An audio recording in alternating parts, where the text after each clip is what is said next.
of the conditioned soul.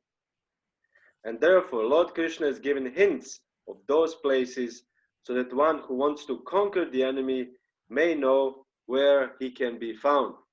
That's interesting. Srila Prabhupada here gives like a it's a strategic, like in a war strategy.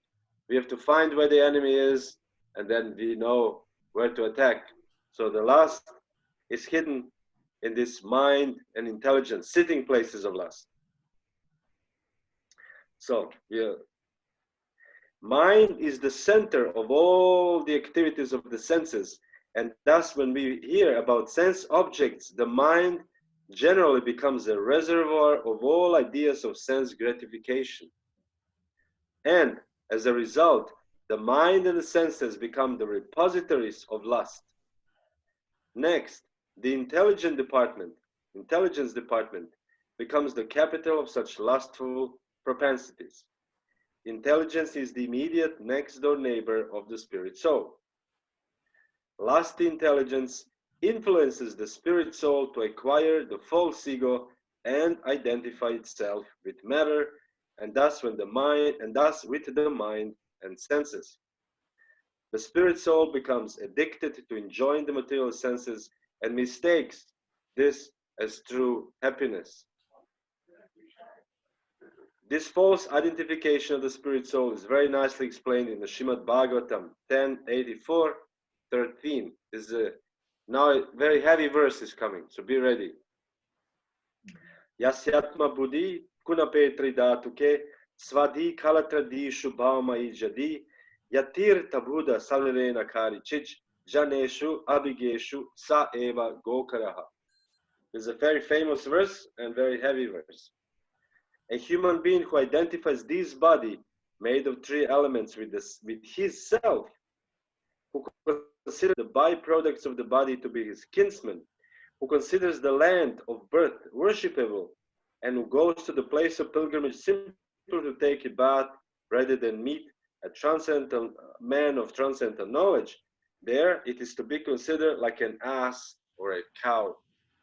It's a wonderful verse. Prabhupada quoted this often. So whoever identifies himself as the body made of three elements,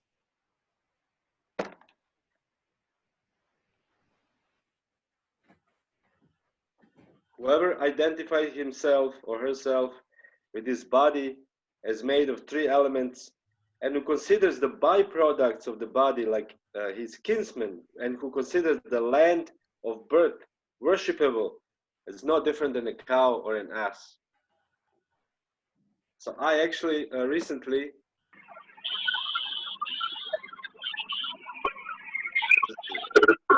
sound is very Hare Krishna. Recently, I participated in some philosophy group on Facebook, and there was a question by one philosopher. He asked, "What do you think about racism? Is patriotism also racism?" You understand the question? If someone is patriot, I love my country, is this also racism? And so there are all kinds of people answer different kind of questions. You know, I don't know how many, 30, 40 different questions. Everybody said yes, somebody says no, them saying this. So I thought this verse is explaining exactly also what is patriotism and what is racism. So one who Bauma Ijadi, one who considers this land when he was born, he considered this land worshipable. So this is patriotism. And one who considers the body of the three elements, kappa, pita, and vayu, these three dhatu, he is considered no different than a cow and an ass. So I posted this verse on my Facebook. And surprise, surprise, I got many likes. People liked it. And then what I was interested to actually talk to you about today is that one Indian woman, she did not like it at all. And she made a comment on my post. And she said this: one who follows the scriptures which promote violence and the caste system is an idiot. That is a fact. That is very clear. Of course, I didn't want to argue, on Facebook. You don't want to waste your time too much. But I thought about this, what she wrote, and then I wanted to talk about this actually, what she wrote a little bit. The comment of hers on my post, that she said this: the one who follows, this is very important. There's some important points actually she made, and she made these points. One who follows the scriptures that promote violence and caste system is an idiot. So first of all, this is in philosophy or in argumentation. This is called logical fallacy. She committed logical fallacies, and she committed two main logical fallacies. You know what logical fallacy is? When you argue, when you say something and I replied to you, and she made these fallacies, two mistakes. And one mistake is called ad hominem fallacy. Ad hominem fallacy is when someone rejects one's argument, attacking a person instead. She said, I'm an idiot. She didn't address the point what I made in this verse. The actually one who considered three dhatus to be self and consider birth. This is she didn't address this argument. She attacked me personally. This is called ad hominem. I'm actually telling about this because I saw many times devotees, we also do this. For example, like when we see, for example, one sannyasi, he has bought a car and he has bought an ugly car. And you say, wow, this sannyasi, Swamiji, he has bought a very ugly car. And the other devotee said, why you're so offensive? He is a pure devotee. So he is attacking you, that you attack his personality, which is completely not true. Yeah. You just said about the car, But in ISKCON, we do this a lot, For example, I say, your Sika is a little bit too long, or whatever. Mataji said, oh, you didn't wash your hair today, and you become angry. But I'm chanting my rounds, and you are not chanting your rounds. Immediately, we attack each other. This is called ad hominem attack. And this is very, very, in ISKCON, very prominent actually. Ad hominem attack. We don't address the point, but we address immediately. You attacking, especially if you speak about an older devotee.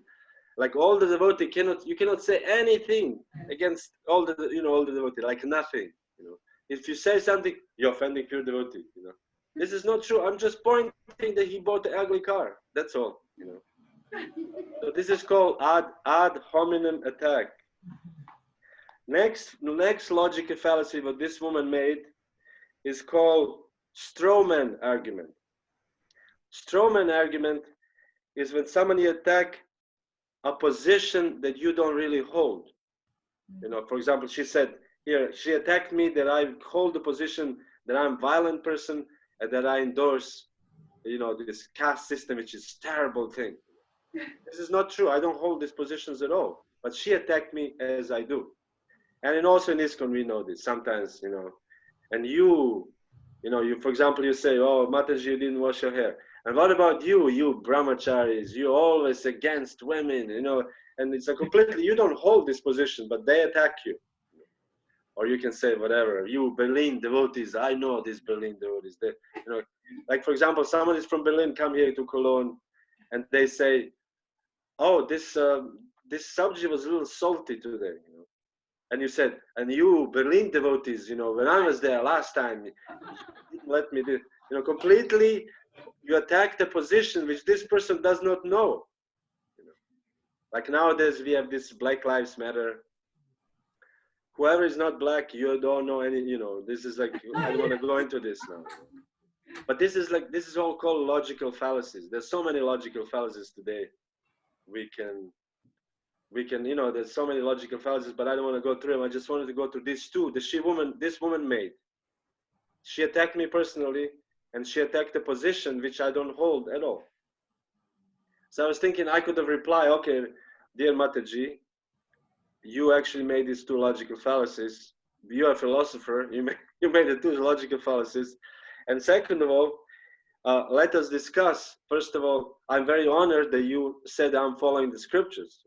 This is very honorable for me. I thank you very much.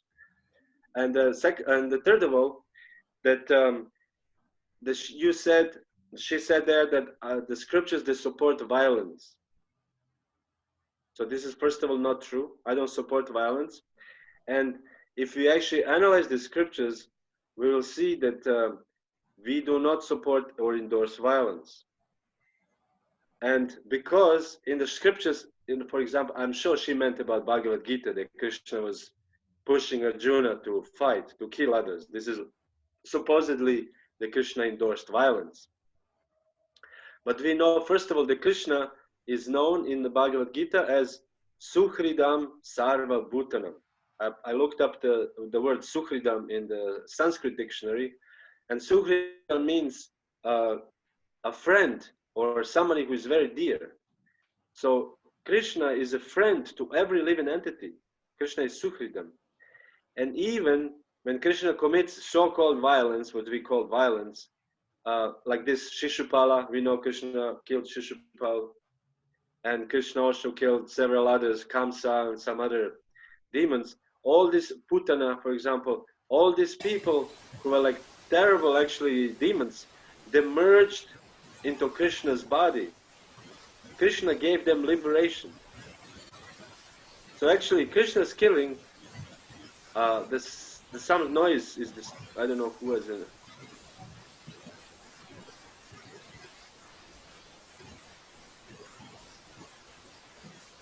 Anybody's?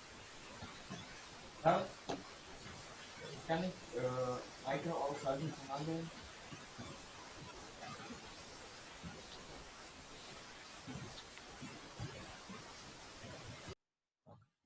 Hare Krishna, thank you. Thank you. So, this is eine schicke Maske, du hast.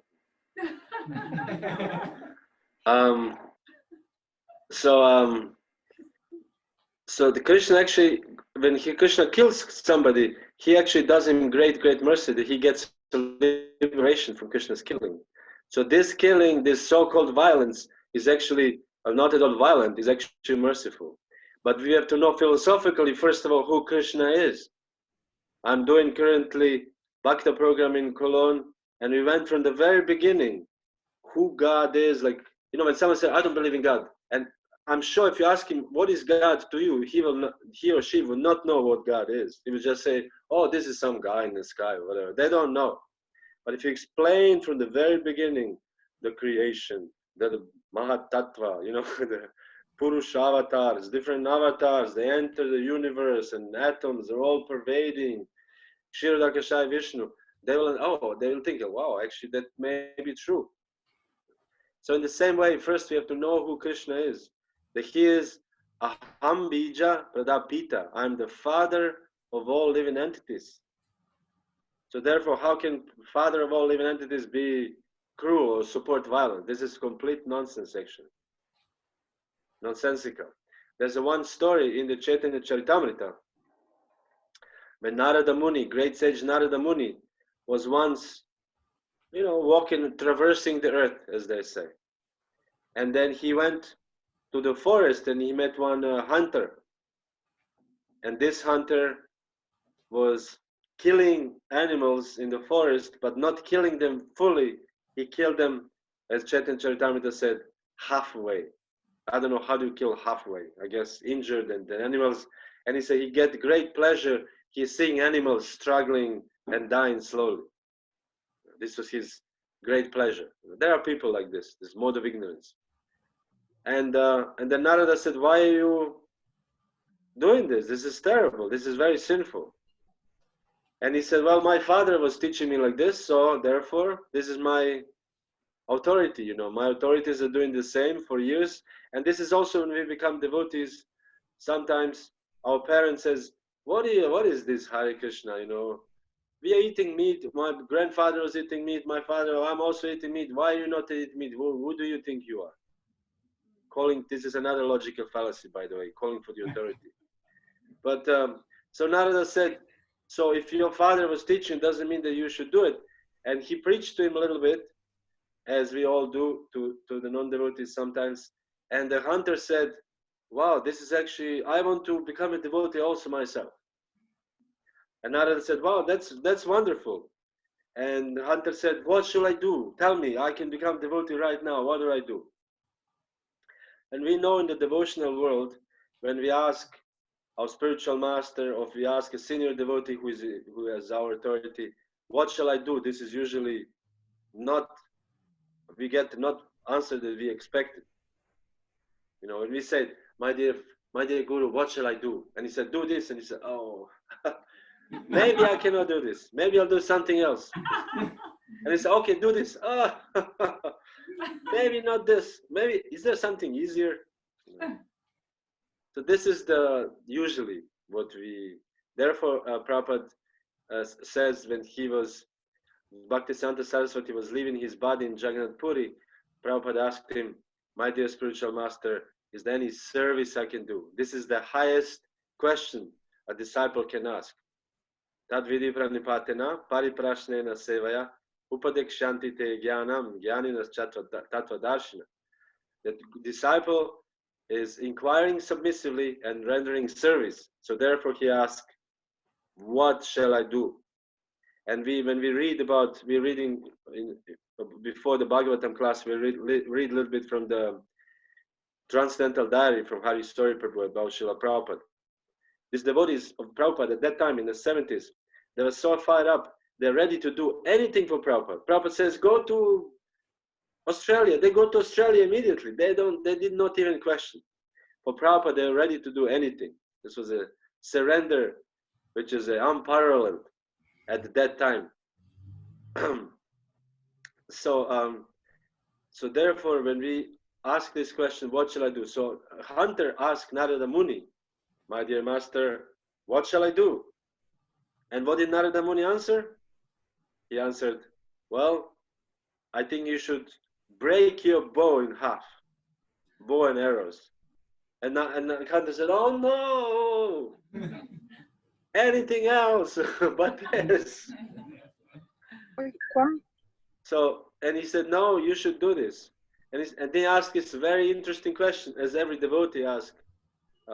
But if I don't do this, how will I live? You know, I will die hungry. You know. Devotees or many people, they think, if I become Hare Krishna devotee, I will die hungry for some reason. You know, we think that then I will go to India and there will be nothing to eat, or you know, not always we think.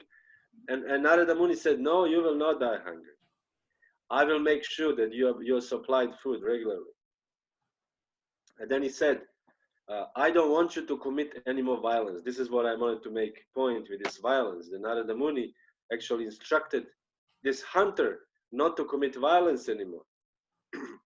So meaning that our sampradaya is not after committing unnecessary violence, that we are now, okay, Arjuna is killing, so I can also do here and there some shooting through the window.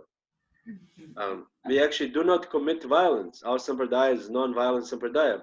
We are so non-violent that we don't eat even meat, fish, or eggs.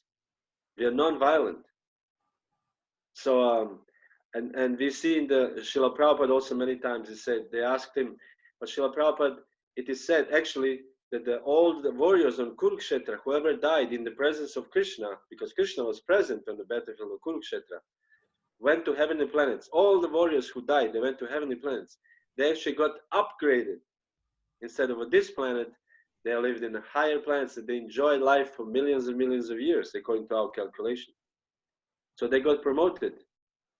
So, and the devotee asked Srila Prabhupada, what is happening in nowadays warfare? But, you know, both sides are not really devoting. Krishna is not really present, you know, on the battlefield, whatever the battlefields are. Is there somebody?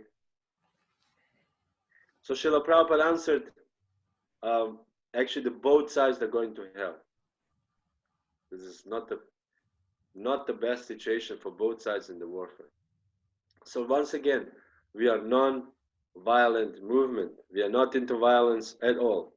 But Srila Prabhupada says, for the sake of protection of the devotees. We need protection, and therefore this is the next point now, what this Mataji woman was saying, that I promote the caste system, that Shastra is promoting the caste system as something very, very bad. But actually caste system is something very natural. The caste system is, we all have our natures. We have these three, but when the world is created, the whole world is created, and naturally when the world is firstly agitated, when Mahavishnu glanced, these famous words, and Sa Aikshata, he glanced. When he glanced at the totality of the material energy was agitated. And then from this material energy, immediately the three modes of material nature, they start moving in there. When we are cooking and sometimes starting slowly to boil. So this is exactly, three modes of material nature came out. Oh, and then what happened? The time also influenced. The time is a destroyer of everything. So three modes, and the time came in the totality of material nature and influenced everything. So, so these three modes, we have to act according to the three modes, like it or not. We have, somebody likes more tamasic stuff, somebody likes more sattvic stuff. We are not the same. Shri Prabhupada explained that people who like to make more money, people who they have a natural tendency to be violent. There are people who like violence. So therefore they join the police or army or whatever. They're this Kshatriya mentality. That these guys who practice martial arts since age of 5, for example. Age of 5, and then all your life you're fighting, for example, I don't have this interest. I don't know, maybe some of you, and some of us, they have no interest whatsoever. We just don't care. Whatever, we just want to eat something, watch a little TV. So this is a Shudra mentality. It's just we work for others. It is described, there are 4, Krishna says, Chatur Vanyam Maya Srishtam Guna Karma Vibhagasha. According to Guna, according to these 3 modes of material nature, and according to Karma, according to our activities, what we like to do, what we are doing. So according to these 2 things, Guna, Karma, Vibhagasha, Krishna created these natures of human or living entities. So we engage according to these gunas. We cannot help it. And there's nothing wrong in being Vaishya. For example, it happens that father of Krishna is Vaishya. And therefore they criticized him later on. Oh, Krishna doesn't even wear shoes, He's so low class, doesn't even wear shoes. But he's born in a Vaishya family. Vaishyas, they just live in the forest and they don't have shoes exactly. They're just simple people. So there's nothing wrong in being Vaishya. There's nothing wrong in being Shudra. There's nothing wrong in being Kshatriya. There's nothing wrong in being Brahmana. Or I should say, there's nothing too much great to be a Brahmana. Although Brahmanas are mostly glorified in the Vedic society because they actually consider the head of the society.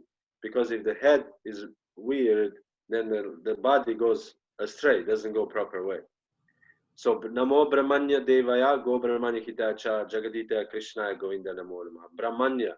The Brahmanas are very important. But Brahmanas should not think, I am better than the others. Brahmanas actually, there's a qualities of Brahmanas described in the Bhagavad Gita. There's also, one of them is that he's humble. He's very, Brahmanas are not puffed up. Like they think, this, what is this Shudra, that nonsense, or Kshatriya, And it happens actually in the Shrimad Bhagavatam. There's this story, the 2 girls, one of them pushed it down in the well. And because this was the problem, she said, oh, you're eating remnants of our food like a dog. You are, they're fighting because one of them is daughter of Brahmana, one of them is daughter of Kshatriya.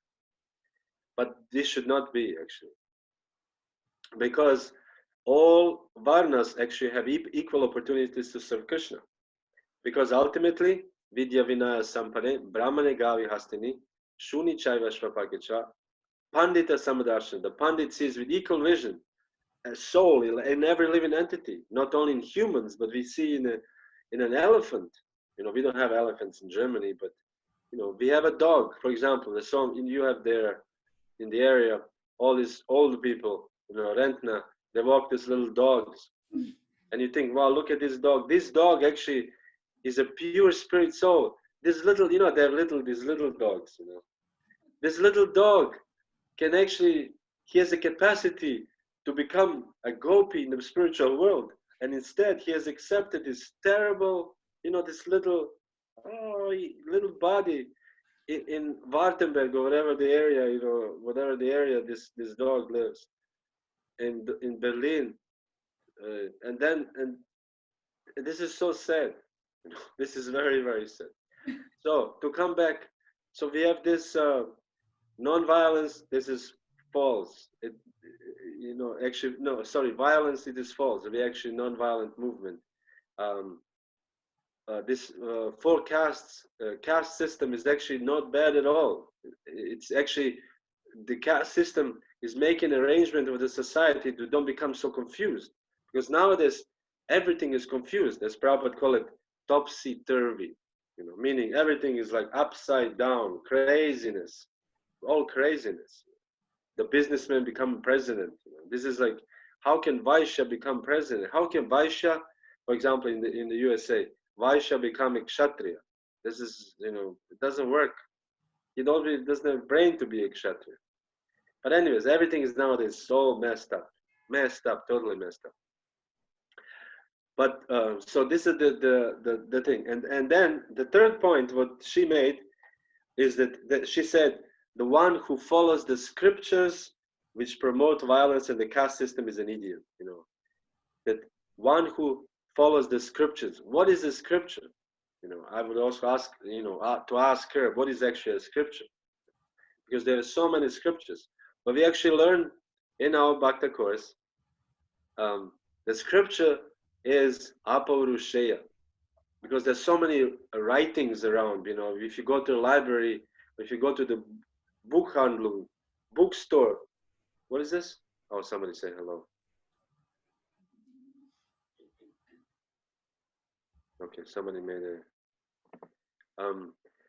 if you ever go to the bookstore, there are thousands and thousands and thousands of books. And I'm sure in Laga they have another 1 million books. If you go to Thalia or whatever the bookstore you go. But all these books are written by somebody's mind. And books, actually, scriptures, what we follow, our Vedic scriptures are called Apa Urusheya, not written by human being. They actually eternally exist. They're like a manual. When material world is manufactured, the manual comes with it, with the product. And this is the Vedas. And Vedas appear again and again. Every time the creation happens, the Vedas appear. And then we know these Vedas are divided. There was the first one Veda called Yajurveda. Then they're divided into 4 by Srila Vyasadeva, because he saw people are not able to follow this. Then it's divided by more. And then on the end he said, sorry, not divided, but he had to explain these 4 Vedas, because people of Kali Yuga cannot understand. So he wrote these Puranas. He wrote these other supplementary books, which we have now, like Mahabharata, Ramayana, and so on, Brahma Samhita, Samhitas, and stuff. So these are all like to help people to understand this Vedic knowledge. So then, what happened? He wrote this Vedanta Sutra as a summary of all the Vedas. But this was even more difficult. People could not understand this Vedanta Sutra. So then he said, okay, let's do a Shrimad Bhagavatam is the, as Prabhupada says, cream of the Vedic knowledge. So it's a Shrimad Bhagavatam. And even Shrimad Bhagavatam is not easy to understand. Here I see behind, on your bookshelf, there's probably Shrimad Bhagavatam. I cannot see it from here. This is a big book, Shrimad Bhagavatam. Like a hefty book. So to read this, who's going to read it in Sanskrit, So therefore, Krishna sent more people to make it easier for us. And in the end, Srila Prabhupada himself translated into this language and that language, first English, and then into German, French, so we can actually read in our own language. This is like a most amazing thing, how much mercy comes. So this is the scripture for us. For us, scripture means this. We have a, given by Srila Prabhupada, he gave us 6, 7 most important books, which is Shrimad Bhagavatam, Bhagavad Gita, Chaitanya Charitamrita, Nectar of Devotion, Nectar of Instruction, Krishna book, Teachings of Lord Chaitanya. These few books, 6, 7 books. This is all. This is all what we need. For us, for ISKCON devotees, this is what scripture means. This few books. And Prabhupada says, if you read all these books, you will achieve perfection. Just by reading Shrimad Bhagavatam to the rest of our life, Bhagavatam, Chaitanya Charitamrita, we will achieve perfection. This is not bad. So these are our scriptures, you know. Because, and even this, for example, in the Shrimad Bhagavatam, it is described so many instances like Prithu Maharaj, Vamana Dev, who else they have written there, all kinds of devotees. Where is it? Parashuram, Vamana Dev, Vishnu in Satya Yuga, they're all wearing deer skin. So imagine now we are going out on the street. Maybe probably if you go to some nightclub, it will be cool. I'm sure in Berlin, this will be not unusual. People think, wow, this is really cool. Where do you buy these things, you know? But if we go to our work, we get a job in the Amt, and then we show up in a deer skin, dressed only in deer skin. People say, excuse me, go back home. They'll, you know, this will be not acceptable. So, but this is in our scriptures. You know. So, but then we have the later scriptures is a Chaitanya Charitamrita. For example, Chaitanya Charitamrita is a story when one sannyasi came in front of Chaitanya Mahaprabhu, and Chaitanya Mahaprabhu knew him from before. And this sannyasi was wearing a deer skin. Deer skin as a skirt, you know, as a gamsha. And then Chaitanya Mahaprabhu said, where is the Brahmananda Bharati? I think, what is his name? Brahmananda Bharati? And the disciples of Chaitanya said, here's the Brahmananda Bharati. He stands in front of you. And he was dressed in deer skin. And Chaitanya Mahaprabhu said, I don't see. Where is Brahmananda Bharati? The Brahmananda Bharati I know would never wear deer skin, so this must be some other person. And Brahmananda understood, oh, Chaitanya doesn't like that I wear deer skin. So he went, he threw his deer skin, put his sannyas clothes, and came again. He said, oh, Brahmananda, so happy to see you, and this and that and this. So we see from the later scriptures that how we should conduct ourselves. And then even later is the latest Acharya, Srila Prabhupada. So this is our ultimate authority, Srila Prabhupada, and how he was, you know, he also did not dress in deer skin. He dressed in a certain way, and he gave certain instructions. And this is what as a punchline, I wanted to read to you. That he said like this. This is from the 1:1:15 from the Shrimad Bhagavatam. First canto, chapter 1, verse 15. O Sutta, those great sages who have completely taken shelter of the lotus feet of the Lord can at once sanctify those who come in touch with them, whereas the water of the Ganges can sanctify only after prolonged use. Purport: pure devotees of the Lord are more powerful than the waters of the sacred river Ganges. One can derive spiritual benefit of the prolonged use of Ganges river, but one can be sanctified at once by the mercy of a pure devotee of the Lord.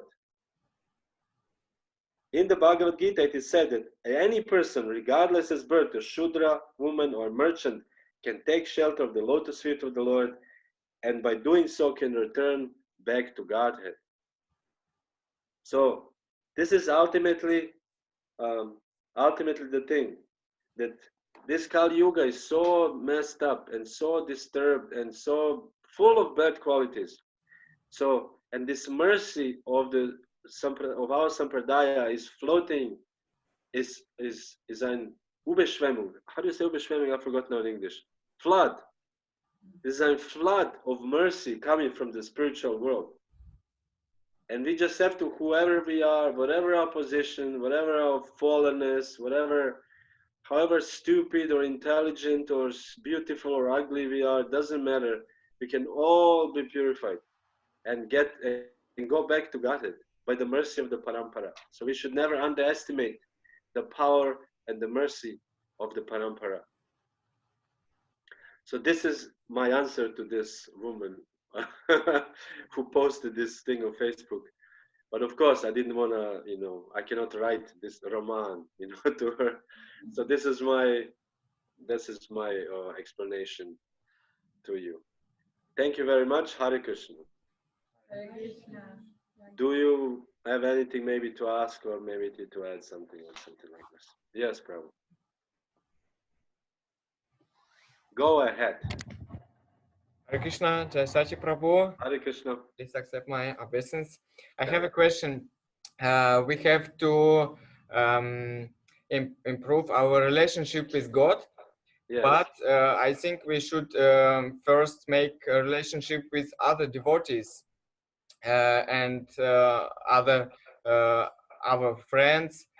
But we can attach to the devotees and our friends. How can we make this relationship? So can we make a relationship to God through the other person without attachment? Okay, thank you. Well, the answer is, first of all, this is not exactly that we have to make relationship with the other devotees more or first and then to Krishna. It is said in Shrimad Bhagavatam, Yasyasti Bhakti Bhagavati Kinchana.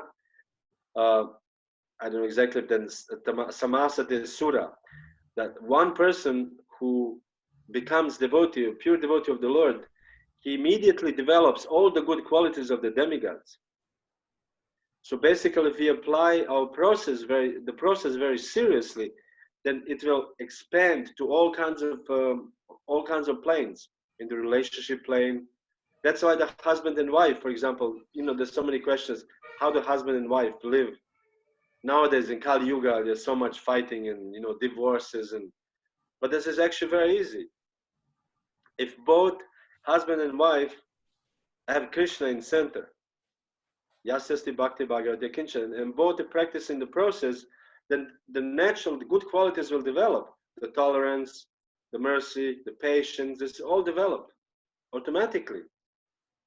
Because you are involved in the process. And the process is very, very simple. 16 rounds, reading a little bit about Krishna, following the principles, and eating Krishna prasadam only. There's a very easy process. So if we have problems, in our external world and this situation, we should consider, okay, perhaps lately I've chanted only 4 rounds or 6 rounds. Maybe I should chant 16 rounds. Or perhaps I'm not reading Prabhupada Bhagavatam or Krishna book, or or perhaps I'm not I'm eating all kinds of food in restaurants, which is influencing my consciousness. Or perhaps I'm not situating myself in mode of goodness. I'm sleeping 10 hours, or I'm whatever, or I'm filling my mind with the non-devotional stuff. I'm watching TV, for example, late at night. So this is all influencing our mind. So if we influence our mind, if we influence our mind positively, then this thing will come automatically. Of course, not that we just sit there. We also work on our relationship. But if we are not constantly engaged ourselves, our modes will become stronger. So therefore, the mode of ignorance will come over, and the mode of passion will come over, and we'll say, "Get lost, you terrible person," And then we say, "Why did I say this?" Because you were influenced by the mode of passion, my friend. So therefore, 3 modes. This is a very actually important thing, the 3 modes of material nature. And if we put ourselves always in the mode of goodness, if we study what is the mode of goodness, how does that work? We always put ourselves in the mode of goodness, and we have very little chance to make these stupid mistakes as we all do. Like, I am the first to admit, we all make mistakes. Prabhupada says we have 4 defects, and one of them is to make mistakes. We all make mistakes. So involvement in Krishna consciousness in this simple process sadhana bhakti as Prabhupada given, 16 rounds, 4, I mean, this is not easy, 4 negative principles. Nowadays, you go to the store, you want to buy something, you have no idea what it is. This E40 or E whatever E is, you know, in the Sutatam, you read so what is this now? You don't know, is it breaking the principles or not? Or is it Kadashi, breaking the Kadashi or not when it's written there? So is it this exactan gum, whatever, is this made of now on grains or not? Yeah. So it's not easy, you know. No. Therefore, it's important to have Prabhupada advised his disciples to have, for example, deities in their house. Grihastas. Have a little small Gornitai, a little small Jagannatha. And then you're offering food to them only, and then you eat only the food is offered. And you cannot offer them Pakistan gum or whatever. You offer Krishna sabji, rice, you know, whatever, nice salad. So we eat this. And then we have to chant also a little bit in front of deities, and at least we should have this, how you say, givis? What is givis? Conscience. That we should not watch TV in front of Lord Jagannath, you know. So we should think, okay, Jagannath, you can also watch a little bit football. Why not? You're also a person who likes some sports, you know. So if we follow all this, then we will also become a better person ourselves. We'll respect, we'll have this understanding, actually I respect this person. I'm practicing myself and I become this pandit. You have this samadarshana, you have this vision that this person, devotee, he's trying his best or she's trying her best. Maybe she has a bad character right now, but she's trying her best. So therefore I offer my respect. In Rupa Goswami said we should mentally honor those people who chant Hare Krishna. There's so many devotees, you know, people we don't like, you know, we see somebody in a festival, oh, Hare Krishna. I'm not happy to see this person, you know. But we said, wow, this is actually a devotee and he or she is serving Krishna, you know. I offer my respects, mentally at least. I offer my respect. I appreciate this person is trying out of many millions. It was 4.5 million Berlin. Maybe now there's more. I think every year there's more people coming. 4.5 million approximately. 3.5. 3.5. Okay. Anyways, lots, many million people. And of these many million people, these 50 to come to Ratha Yatra, these are the people who are actually trying somehow to become devotees. So this is like a most glorious thing in the universe. I may not like him, but I really appreciate the endeavor. I really appreciate what they do for Krishna. And in this way, we'll develop our own person, to be a better person. And we don't allow modes to come inside us. I'm more like Ayurvedic doctors. You know, when somebody says, I have something on my skin, instead of curing the skin, they actually cure you from inside. First, you eat something and you do the cleansing on the inside and sweating and all this stuff, so you can actually cure the skin. So I think this is how I view it. Hare Krishna, if this is satisfying to you. Anything else from the other Vaishnavas, Vaishnavis? Hare Krishna, Prabhuji. Hare Krishna, Mataji. Just one question. You spoke about Varnashram Dharma. So, Yes. if it was related to the profession, like if someone is fighting for the country or a merchant, so was that only for men? Because women in earlier times, they did not have a profession. So, how were women? Are all the women same? Is there no difference? Like No, it is not. The women are not different. Thank you for asking. Women are also different guna and different karma. It's not different. It's just women have different role. They don't go on the battlefield and fight, but they are married to a person who goes to fight. But women also have the same nature, and therefore you have this Anuloma and Pratiloma marriages. You know this. Anuloma is when somebody is marrying from lower caste to the higher caste. Mm-hmm. You know, so you can marry, if you're a Kshatriya, you marry a Brahmana wife. Mm-hmm. So it is meaning that there is Brahmana wife. You know, there is a Brahmana woman. You know, with Brahminical qualities. Or Pratiloma means when somebody marries into sorry, this is a Pratiloma, when lower caste follow the woman in the higher caste. And Anuloma, when Brahmana marries a Kshatriya woman, for example. But meaning that there are women who have also different qualities. It's not like women are, non-existent entities. This is not so. They just have a different role in the society, but they're the same. The three modes influence everything, everything. Not only men and women, they influence animals, they influence everything. Forest, sometimes you see the forest is full of thorns. It's a mode of ignorance forest, And some forest is very beautiful forest. Yeah. Everybody's influenced by the three modes. Okay, so a Brahmin woman would be different than maybe a Vaishya woman, or sorry. So if a woman is born is a Brahmin woman, or someone is a Vaishya woman, so they would have different qualities. Of course, why wouldn't they? But their role would be, but they are not. Are they doing anything different? Like, because men are doing very different things. Men belonging to different Varna, they are doing very different things. One is fighting for the country, another one is merchant. But women are doing the same thing. Women are doing the same thing. We know Draupadi, when she was a Kshatriya wife. Yeah. And when somebody came, wanted to somehow attack her, she punched him in the face and the guy fell down. Really? Yeah. Yes, this is described in Mahabharata. Imagine, she's a frail woman. She's just like, bam, and the guy fell on the ground, Yeah. It's a Kshatriya woman. And, if there's a Shudra woman, maybe she would not be able to do that. Or a Brahmanica woman, she would say, Namo, whatever. Kshatriya woman said, you're going to tell me something? Bam.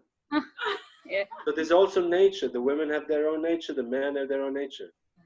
It's just normal thing. Just like that.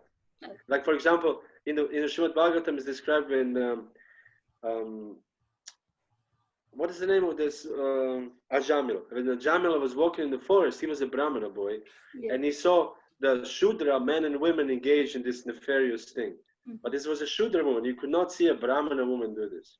Yeah. The Shudra, there's a different, like also, when, I don't know, you're born here or you're born in India? Where are you? India, yeah. But but nowadays it's all, it's not that clear. But still you can see on the street, people are, this is the different gunas, this is not only that people are dirty, for example, there's also dirty mentality people have.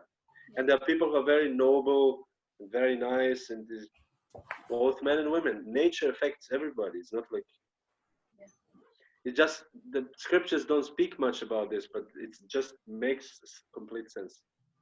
Just remember again, Draupadi. Yeah. Punch the guy in the face, Yeah. Okay. Thank you, Prabhu. Hare Krishna.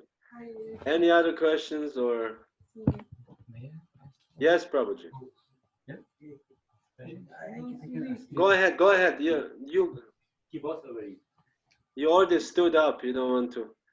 It said when Ramachandra would they pulled the arrows. Brigupati. What is his name? Parashuram. And they were fighting, and he said, I want to see who is this Ram. And Ramachandra said, I'm Ram. And he said, I'm also Ram. And they were fighting. And Ramachandra pulled the arrow. And he said, I pulled my arrow now. I cannot release it back now. I have to do something. So you already stood up from your place. You cannot just go back now. Hare Krishna, Prabhu. Hare Krishna, what can I do? Accept my humble obeisances, and Hare Krishna. And we are so happy hearing your lecture, because you explained lot hard things with your humor, and it was really exciting and it was really funny. So I have a question. This is like I can feel it that I am a Shudra, not only by birth, also with all the qualities I have. Yeah. As you said, like no interest in anything, kind of things, sleeping more, eating more and more, and just thinking about the self gratification, Yes. So my humble question to you is, how can I can change this kind of how can I achieve this kind of motivation for let's say right now I am in the temple, I am in front of Jagannath. I feel like tomorrow I will wake up early in the morning and I will do chanting. Yeah. And what happened when I go to bed, I feel like shut down the alarm and then go to bed again for 3-4 hours. So if I one time can come up from the bed, I can do whatever I want. But the thing to wake up from the bed, just say goodbye to the bed, it's really difficult sometimes for me. Yeah, basically I'm a Shudra. That's why I understood it. But how can I just break that shackle and have some mercy from you? Hare Krishna. Hare Krishna. Thank you for asking. Well, it is said in the Kali Yuga, Kalo Shudra Sambhava, most of the people are Shudras, so we all actually Shudras. We all lazy, Manda Sumanda Matayo, Manda Bhagya Hipadrata. We are lazy, unfortunate, we have bad brains, we have bad karma, this is all bad quality. This Kali Yuga is an ocean of bad qualities. Imagine the ocean of garbage. Now that we can imagine, we can see. And you go to swim in a wonderful ocean, it's all full of garbage. And you swim, and all these bottles and everything swim. This is Kali Yuga, full of oceans full of garbage, you know. This is us, our oceans are full of garbage. So, Kalir dosha nide rajan, astihye, Kalir dosha means in this age of Kali, Kalir dosha nide.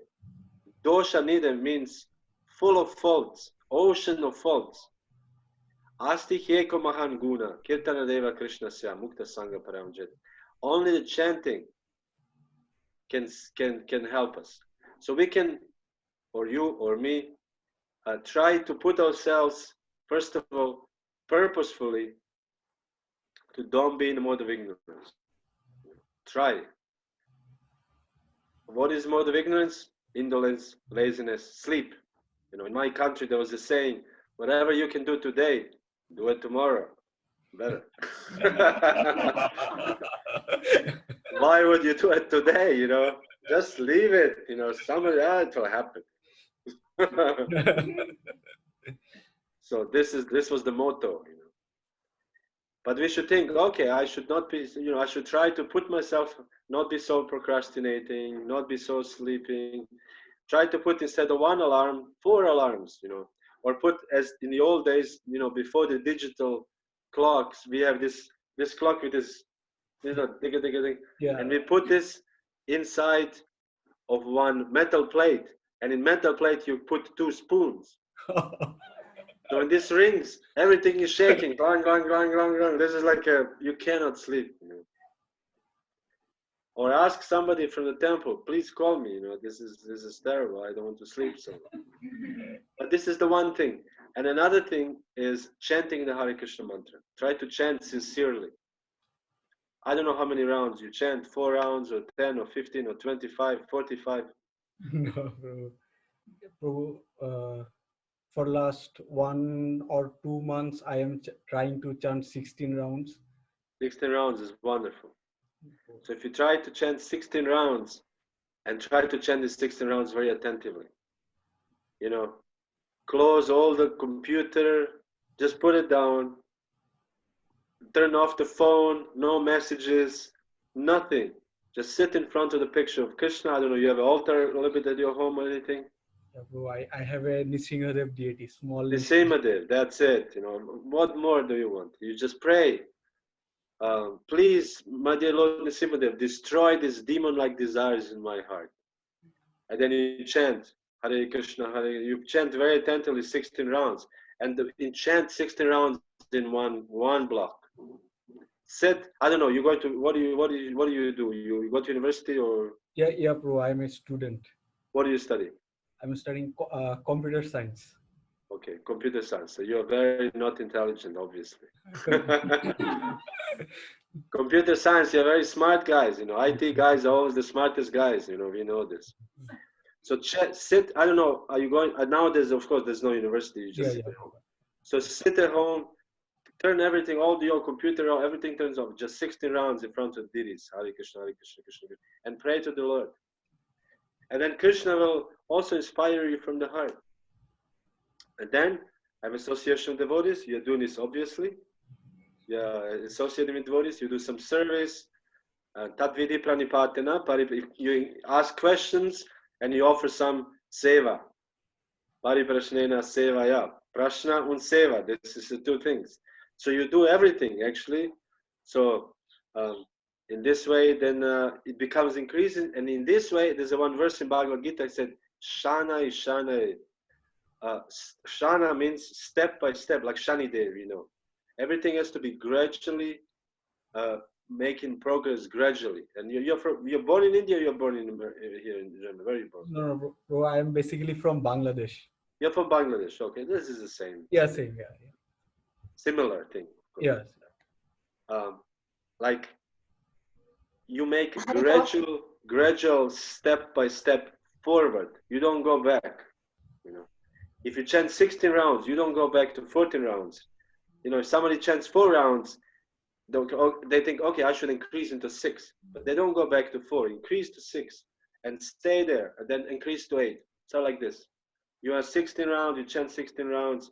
And the next thing is, I want to work slowly to get initiation. This is the next step, you know.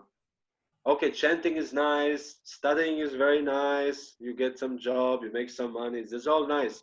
But next step, I want to get initiated. So then you see, how can I do this? Okay, I have to find a guru. So first I have to follow this principle. Second, you know, so you have to, okay, I give myself plan.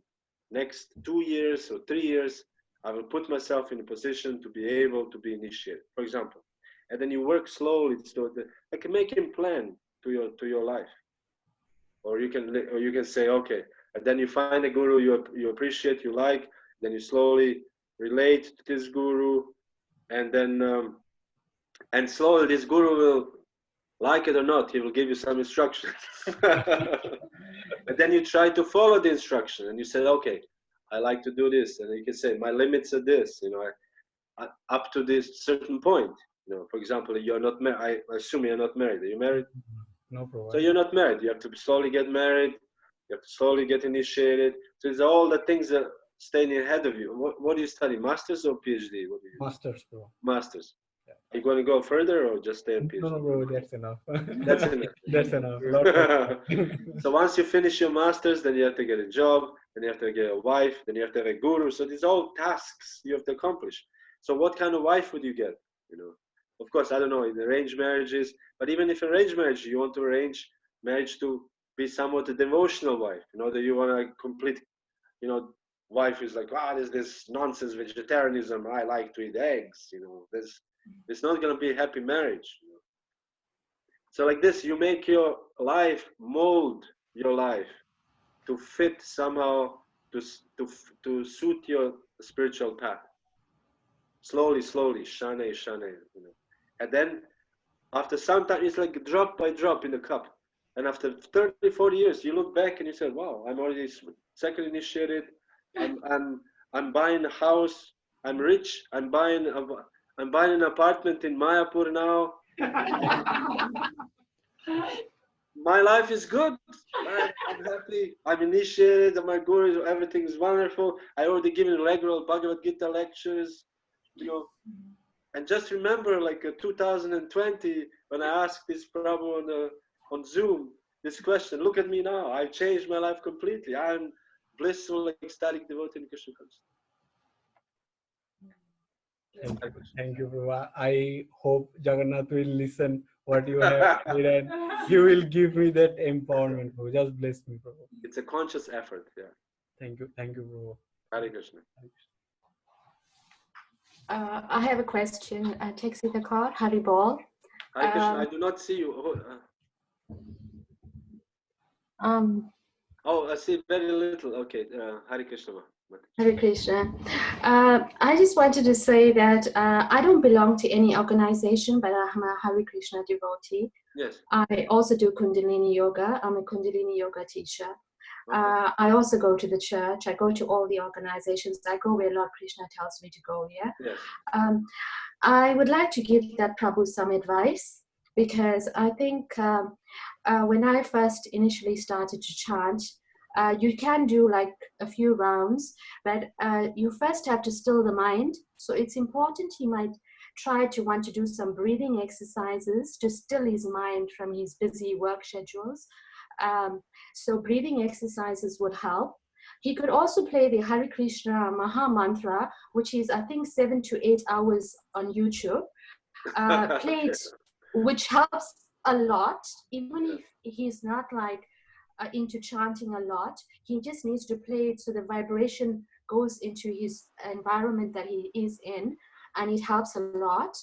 He could also chant Om for 10 minutes to clear the negative energies around before he starts to chant a couple of rounds.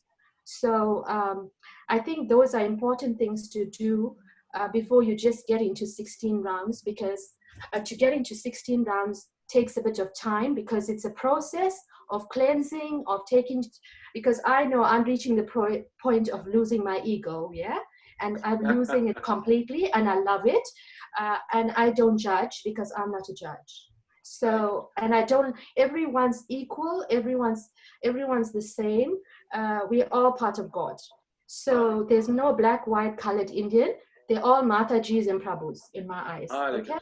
So I don't, Hare Krishna, so I don't belong to any organization, but Lord Krishna is with me everywhere I go, and everywhere, everything that I do on earth is all the directions of Lord Krishna. He tells me where to go, what to do, and how to do. So Hare Krishna. Thank you very much. This was, you see, this was an advice there. Anything else? No, bless you all. Peace to all, life to all, love to all. We are one. Hare Krishna. Hare Krishna. Bless you all. Gauranga Mahaprabhu. More questions? Or should we finish this for today? Maybe short question. You spoke about Vedas. This is Apaurushaya. But yes. How can we preaching? Because many people think that Vedas are like fairy tales. How can we convince people that it's really? Therefore, Prabhupada said, if we cannot, this is another logical fallacy. When we take the authorities, like for example, it says, you quote the Bible and it says the Bible is true because it says in the Bible. So the Vedas are true because it says in the Vedas. You know? This is also logical fallacy. Like we said, oh, Bhagavad Gita is, Krishna is God because it's written in Bhagavad Gita. People said, what is Bhagavad Gita? I never heard what is Bhagavad Gita, you know, some book. So therefore, in that sense, Srila Prabhupada wanted us as preachers to learn other ways to preach from the logic. And therefore, here, for example, there's this example Srila Prabhupada always gave. Do you have a father? And everybody says, yes, I have a father. And they said, does your father have a father? And they said, yes. Does your father have a father? Yes, yes, yes, yes. And at the end, it should be the original father who does not have a father. The person who does not have a father is the original father of all fathers. This is God. This is one logical way to preach. And actually, this is even confirmed, you can say, by Aristotle, the famous philosopher who says that there should be original mover, unmoved mover, because everything in this material world is moving. For example, like we all moving, everything is like this, is all made like these cartels. They didn't just appear, they actually moved. Somebody made it, you know, somebody moved. So we all moved, we were born by our parents, and everything is made by a mover. So so we can assume that this whole world is also made by a mover. It's moved by somebody, because everything is moving, all the planets and everything. So it must be the original mover. This is the famous argument. But there are many. Actually, I'm thinking one day I want to prepare this. I want to offer like a seminar kind of thing, that how to actually preach without the Shastra, to prove the existence of God without Shastra. There's all kinds of situations. But anyways, this is the one of the example. We have to learn how to use our logic and explain through the logic. For example. Thank you. Like for example, I remember exactly, I was once sitting in a car with one boy, and he drove me from Berlin to Leipzig, I think. and he was a physicist, studied physics, and he's a heavy scientist. And he said, I don't believe in karma. How can I believe in karma? How do you, he said, I'm a scientist. He's not against anything. He said, I'm a scientist. For my mind, when you said it's written in the book, I don't accept it. How do you explain this to me as a scientist? And we were just driving on the highway. There's this protection from the sound, these walls, big walls on the autobahn. And one of them was with some plants, the plants, and how you call this, plants. They were falling there. One of them was the plants were a little bit burned. One of them, and I said, you see these plants there? And he said, yes. Why is this plant burned? Why is this plant healthy? And he said, well, I don't know. I said, because everything in this nature, in material nature, we all have different actions to our reactions and different environment, and we get different kind of bodies. And we look in these plants, all different kinds, I said, if there's no variety means that there's all kinds of different backgrounds of us, we're all different. So therefore, by this, we can deduce that we have coming from different backgrounds. So we can assume that, okay, maybe there is past life. So from my past life, I've assumed this body because of my, and it was like, that's kind of, I don't remember exactly, but something like this. And he said, that kind of makes sense. So we have to try to somehow or other preach for this kind of way, a logic and argument way. Something, of course. Yeah. Okay, I think this is enough for today. Oh, yes. Thank you very much for one. Thank you. What? There is one comment by a viewer, Andrea Ramanuja Das. He says, this time has taught us that we can easily live for 6 months without university professors, but not 2 weeks without the garbage man. Hare Krishna. That is a very nice quote.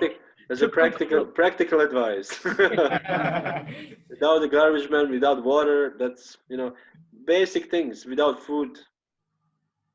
There was the one, just for the end, there was the one question, Srila Prabhupada, they asked him, a reporter in South India or something like this, they asked him, how is your philosophy different from that of Vishishta Advaita? Vishishta Advaita is a philosophy of Ramanujacharya. He wanted to play smart. And Prabhupada says, we are all eating grains, anabhavanti bhutani. If nobody saw the grains, we'll die, They said, this is actually what is important, to sow grains and offer it to the Lord. So it's a very similar comment he made. We can live without garbage man stuff. Thank you one more time. Hare Krishna. Berlin Yatra ki Jaya. Jagannatha Subhadra ki Jaya. Hare Krishna. Jai Sacinandana Prabhu ki Jai. I just disconnect myself. How does that work now? I can disconnect us. Okay. Hare Krishna. Hare Krishna. Hare Krishna. Jai Jagannath. Jai Jagannatha.